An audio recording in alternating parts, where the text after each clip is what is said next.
church, Airris told Jasmine, let's take sex completely off the table till after decision day. But something in my spirit tells me it ain't never gonna be put back on the table. I got my notes. I hope y'all got yours. Let's get on into this damn mess.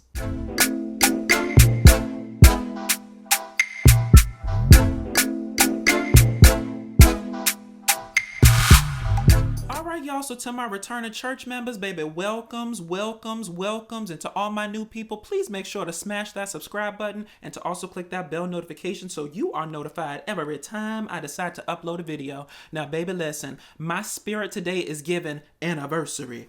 Do you know what today is? It's our anniversary. Hey, made for you and me. But listen, my outfit is giving the waiter down to your table, okay? Listen, coffee, tea, or some of me, honey, in the eternal words of Joan Rivers. Now, let's get on into our damn episode. And let's start our story with some hot topics. Because, y'all, we have not gotten into some hot topics for a while now, right? Nothing hot was really going on. No, I'm just joking. But I want to talk about who had the best anniversary event, okay? And I'm going to break it down in a 4, 3, 2, 1.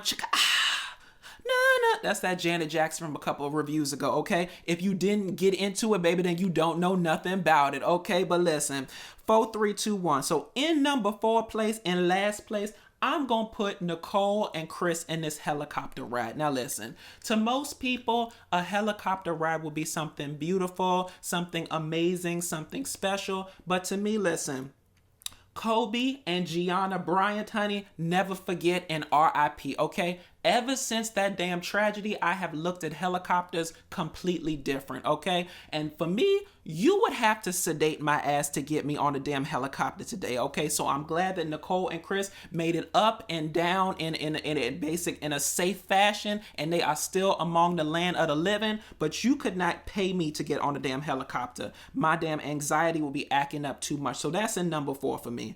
Number 3, I'm going to give it to Gina and Clint in this damn waterfall excursion, right? Now listen, I thought it was a beautiful thing for Clint to do, to take that lady on, like, I guess a hike through the woods down to the waterfall, some sort of recreation of their Jamaican trip, right? Or a redo rather of their Jamaican trip. But was it me, or did y'all think it was a little bit scary? Okay, like, y'all know I have a flair for the dramatic, and my mind leads me to paranoia. When they normally have events on this show, okay, they pull up to a winery, they pull up to a business, like the business name is there, they walk in, there's somebody down to the concierge to greet them, to, tell them what they about to do, to take them to the event. When that man pulled up alongside the forest, when he pulled up in the truck alongside the forest, honey, and said, we about to hike to the damn waterfall, listen, Gina and Clint is always doing stuff that make my damn fear response act up, okay? I done told y'all that I have a damn, flair for the dramatic. I'm very paranoid, and everything to me is the beginning of a Lifetime murder mystery, okay? Last week we had murder down to the sailboat, okay? And this week we gonna have murder down to the Nashville jungles and the waterfall, okay? So it was making my anxiety act up, but I was glad that there was still more, witnesses. I mean, other people down to the waterfall, and they wasn't there alone. Okay, so that's gonna be in number 3 place for me. Number 2, I'm gonna give it to Airris and Jasmine and this damn break room thing. Now, I don't know if that's the official name for it, destruction room, breaker room, passage room, honey, upper room. I don't know, okay, but it was a breaker room to me. Now, I really liked it because, listen, I'm sure that Jasmine is frustrated deep in her soul with this whole damn Airris relationship, okay? And if you can't work out your frustrations with some sexual healing, okay, you might as well work it out by breaking down plates and tires and throwing stuff against the wall in a damn breaker room event. So I thought that was really nice and very appropriate for where they are in their relationship right now, honey. Break it down if you can't break it down, okay? Now, let's get on into our number 1 pick, or my number 1 pick. I would give it to Kirsten and Shaq and them going roller skating. Listen, for me, It's all about the simple fun things. Okay, I love going to the movies, I love go-kart racing, I love roller skating, and I haven't been in years, right? So it was just a sense of nostalgia for me when I saw them down to the damn roller rink, rolling around, having fun. Okay, I thought that was a beautiful anniversary and just something really fun for them to do. And more than anything, honey, it was safe. It was on, the damn ground level. We wasn't up in the damn helicopter. We wasn't traversing through the jungles of Nashville, honey. And we also wasn't down to some damn break room where they couldn't even get the cameras in properly, honey. You saw that thing where that room was so damn small, honey, they had the cameraman, sequestered in the corner. And then by the end of it, honey, you just saw them have like the GoPros in the corner of the room. That room was small as hell. Normally when you see break rooms, they're a little bit bigger. But back to the matter at hand, Kirsten and Shaq and that roller skating thing was my favorite thing. So y'all drop down in the comments and let me know if you agree with my rankings or if y'all think of it in a different way, right? Now let's move on to our next thing and talk about this whole couples event. And talk about them talking about their relationships and sex and whatnot, right? So first and foremost, y'all, Nicole was running that event. Okay, listen, say what you want about Nicole, but she got leadership qualities, honey. Now, I don't know if it's just because she usually the loudest one in the room, honey, but she just had that takeover spirit. But Nicole was in charge of everything, and I didn't have a problem with it because I think you need somebody to lead it and kind of move the story along, okay? So she was asking the things that people wanted to know. So good job, Nicole, right? But the one thing I want to talk about here is this whole idea of married sex versus single sex, right? Now, what I was struck by, honey, down to the table is that only 1 out of 4 couples is having sex, okay? Everybody else is in some version of we taking it slow, sex is off the table, or we ain't even thought about getting to there yet, okay? So it was interesting that Nicole and Chris was the ones giving advice to everybody in terms of the difference between married sex and single sex. And I think they broke it down very well, There's not a sense of urgency regarding the married sex in terms of, I know we have the rest of our lives to have sex, but it's still a new marriage and a new relationship, and you want to kind of rip that person's clothes off whenever you see them, right? So it's kind of like a teeter-totter, balancing act. So I thought that was great. Not that the rest of y'all fitting to get to sex anytime soon, honey, but we could give you something to aspire to over at, Nicole and Chris land. Now let's move on to our damn general couple updates. And, speaking of sex, let's talk about Airris and Jasmine, right? So, Airris told that lady down to their anniversary event, let's take sex completely off the table till after decision day. Okay, now one could think of this as a step back, but if you think about it, honey, if you already not having sex, okay, and by your own admission, you're not that attracted to the lady, taking sex off the table, just, saying the words, it's more performative than anything, okay? Sex was already off the damn table, so whether you vocalized it or not, it wasn't even on the table to begin with, okay? So performative at best, right? Now listen, I'm actually okay with this because if you think about it, Airris has had, a plethora of meaningless sexual adventures. Okay, he done had the group sex, he done had the orgy sex, hell, he done been a lightweight swinger, honey, he done had one night stands, okay? And what's the common theme to all of that stuff, okay? It's a singular event, it doesn't mean anything, it was just sex, okay? And listen, I truly believe that having sex for them at this point would be the worst thing that they could do, okay? Because for Airris, it would be just another iteration of meaningless sex, okay? I've heard men say sex, even bad sex, it's still sex, okay? There's still some level of goodness to it, okay? But listen, for women, sex is different. They say when women give up their hearts, they give up their parts, okay? Now, she's gonna give it in a little bit of reverse because I think, even though she's giving up her parts before she gives up her hearts, she still likes this man, okay? Her feelings are still there for him. So listen, it might be the conventional way now that I'm reasoning it through. Once we give up our hearts, we give up our parts, right? In terms of women, right? And I think the whole sex thing without feelings, I think it would only further confuse Jasmine more in the relationship, okay? So even though, Airris has his own reasons for taking sex off the table, I really do think that it was a kind thing to do because, to me, the unkind thing to do in the damn situation would be to have sex with the lady knowing full well you don't feel the same way that she's gonna feel about the event. Okay, so actually, good job, Airris.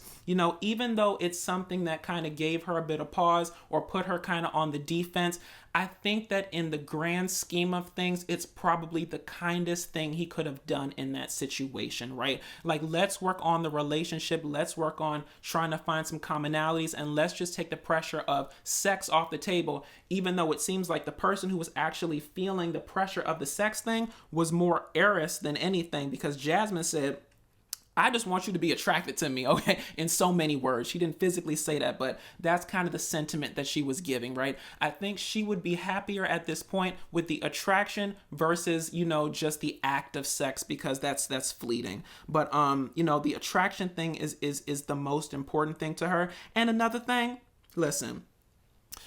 Y'all pointed this out last week or maybe the week before, but Airris's energy, like, it really bothers me, okay? Because,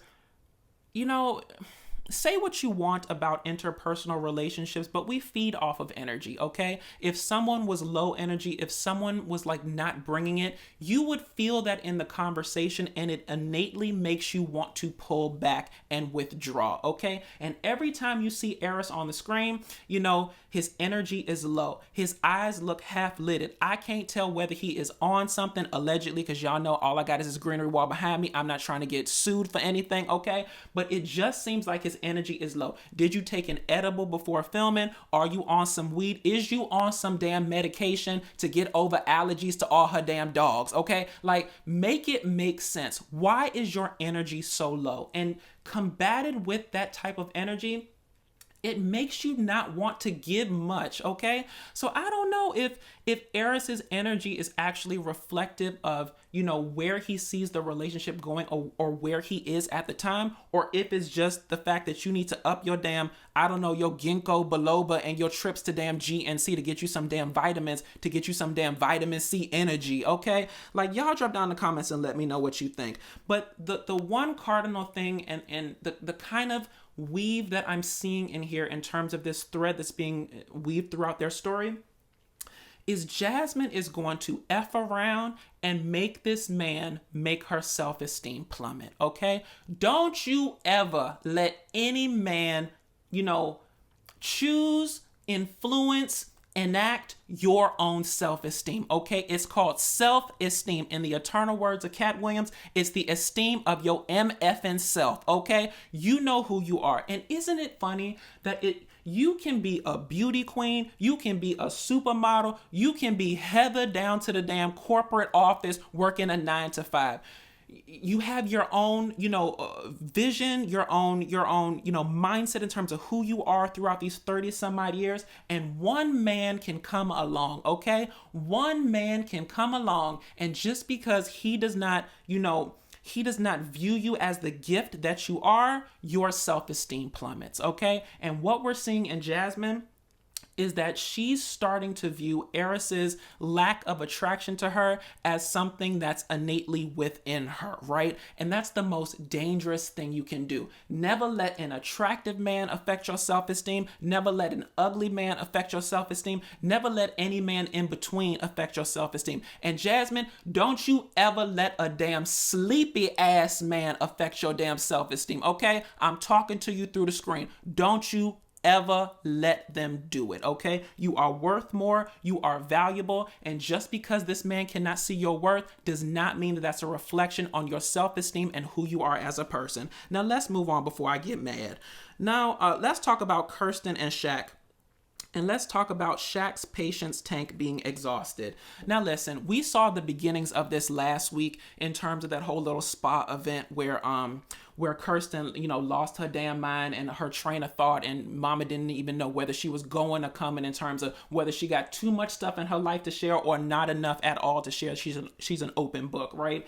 Now listen, I think what we're clearly seeing is that Shaq's patience tank has been exhausted. All right, think about it. In the beginning of the relationship, She said he was doing too much, okay? So he pulled back and he kind of started to operate on Kirsten time, okay? And that's fine. You have to give people what they need in that moment. And Shaq saw that, maybe I'm too much. Let me pull back and let her lead and we'll go from there, right? So we do that. So Shaq is a lot like me. Listen, I'm a firm believer that when one area of your life is not working out, it means that you're supposed to focus on something else, right? So listen, if love ain't working out, then I'm going to focus on this damn university thing. I'm going to focus on my damn mentees. I'm going to focus on my job and on my 9 to 5, okay? And I'm going to give you just enough energy for the city, okay, honey? That's that Stevie Wonder, I think. Y'all drop down in the comments. Sometimes my references get all jumbled up in my head, right? Now listen.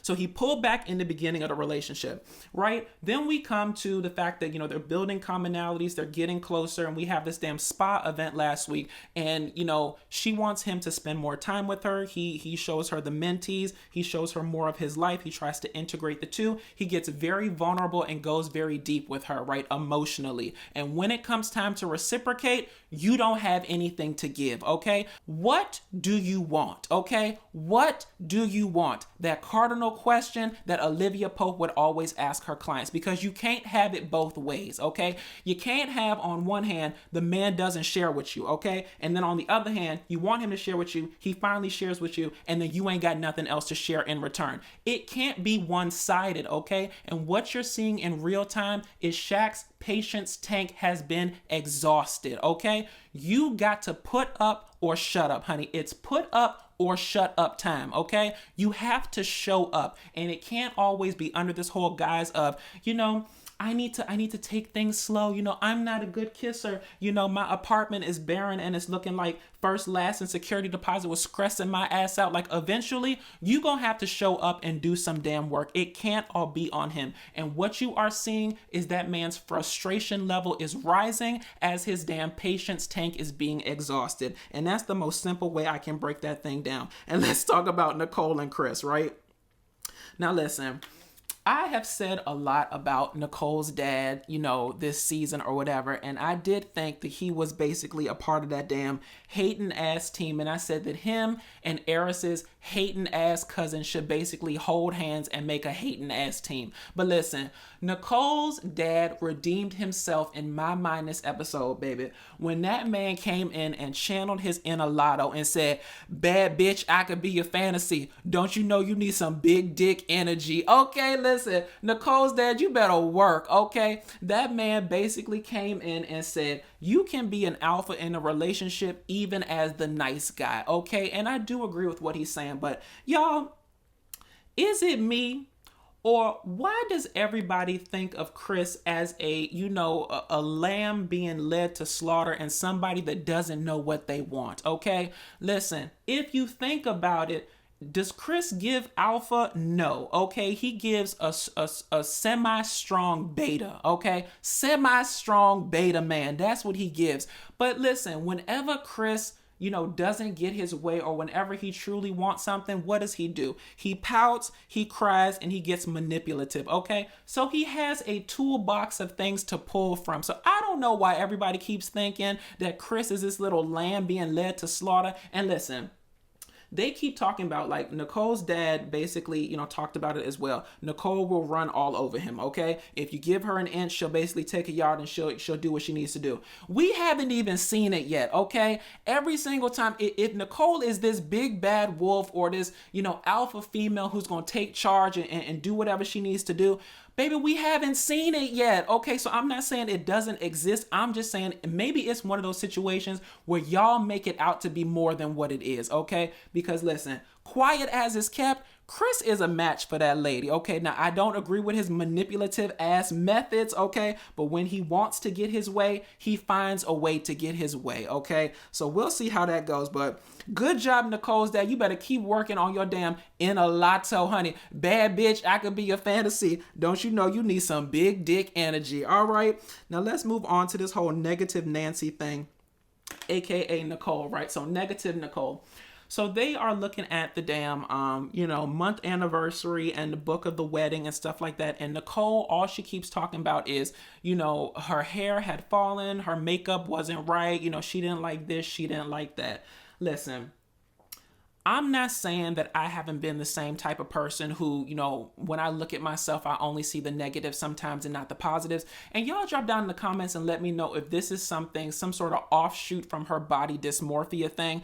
But I just found it very odd that she couldn't find anything redeemable about that day just regarding her appearance, right? She's so hard on herself, and it kind of puts Chris in a tentative kind of awkward situation, right? Because when one person looks on the day with such, happiness, nostalgia, such excitement for, the potential that y'all had at that time and where you find yourself today, and the other person can only see, my hair wasn't right, my makeup wasn't right, I didn't look how I wanted to look, it can kind of be a bit jarring, honey, and it leads to that whole negative Nancy methodology, right? Like, girl, you gonna need, like, even if you have these internal thoughts, what I implore you to do is kind of try to meter them a bit, right? Everything that you think doesn't have to come out your face, throat, and teeth, okay? So you may have these internal feelings, but you don't have to vocalize them all the time, because I think it does nothing more than put the other person in a weird position in terms of having to show you how great the day was in spite of how you see it, right?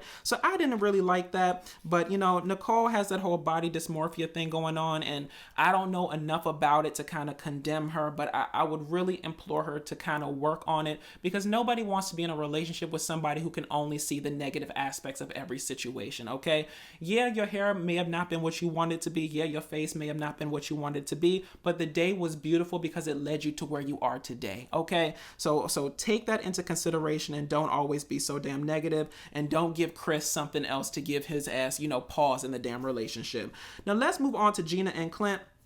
And let's talk about this redneck comedy tour, right? So I guess part of the anniversary thing that they did was it was Gina and Clint, and it was Nicole and Chris, and they went down to this redneck comedy tour. Now, I done told y'all last week, Married at First Sight is always expanding my mind on new things. Never did I ever think that there was a redneck comedy tour. Now, y'all listen, okay? Because I went up for that, announcer lady. Because sometimes with smaller groups, when you're like the lead of something, it can be a bit, awkward to try to bring that same energy. Because like those kind of people that like perform for people, because what she's doing in terms of the lady leading the bus tour, that is performing, okay? And when you only have 4 people versus a whole busload full of people, it can be a little bit different, right? But listen, that lady gave me complete life, okay? And let me tell y'all, when that lady said Cuda, I immediately thought she meant coochie, okay? Because I always thought Cuda was coochie, okay? Come to find out, baby,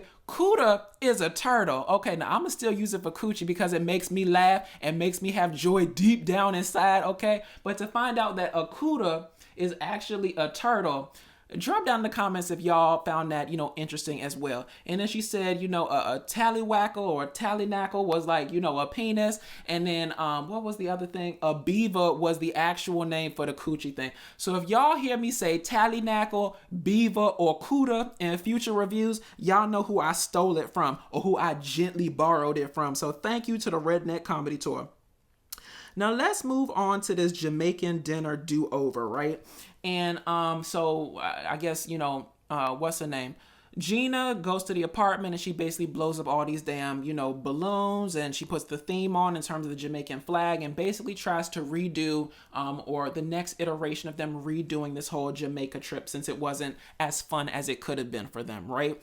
I thought that was beautiful, and them having the dinner with the oxtails and I'm guessing jerk chicken and, the fare and the cuisine from, the Jamaican island. I thought that was amazing. Listen, for Gina and Clint, listen, quiet as it's kept, I really think that Airris and Jasmine can learn a thing or two from Gina and Clint, okay? Because listen, Gina and Clint done taken sex off the table a long time ago, honey, and quiet as it's kept, they ain't even have to say it, okay? It was just an understood phenomenon, all right? But what they're doing is they're working on their relationship. They're having a series of great times, a series of platonic events, a series of amazing, occurrences that kind of build those commonalities between the two of them and have them get to a deeper level of understanding in terms of who each other is. So I really love that they are seriously enjoying each other's company, okay? And that's what this is. If you cannot have the romance thing off the jump, then at least you can get to a point where you build a good friendship, a good relationship, and you make space for that stuff to happen in the damn future. So Airris and Jasmine can learn a lot about that, because just because the whole sex thing ain't working out doesn't mean that y'all can't find something else to do, okay? But in order to do that, Airris got to get his damn energy up, head down to GNC. Now listen, I think that's really all I want to talk about on this damn episode. So if y'all liked what I said, please feel free to like, comment, and subscribe. Follow me on all social media at DatDamnDasher. And until next time, y'all, listen, look at God. They done freed Dr. Pepper from her hostage-based confessional event, okay? And Mama is on the loose, on the prowl, and disseminating information, whether good or bad, we'll see. I'll talk to y'all later. Bye.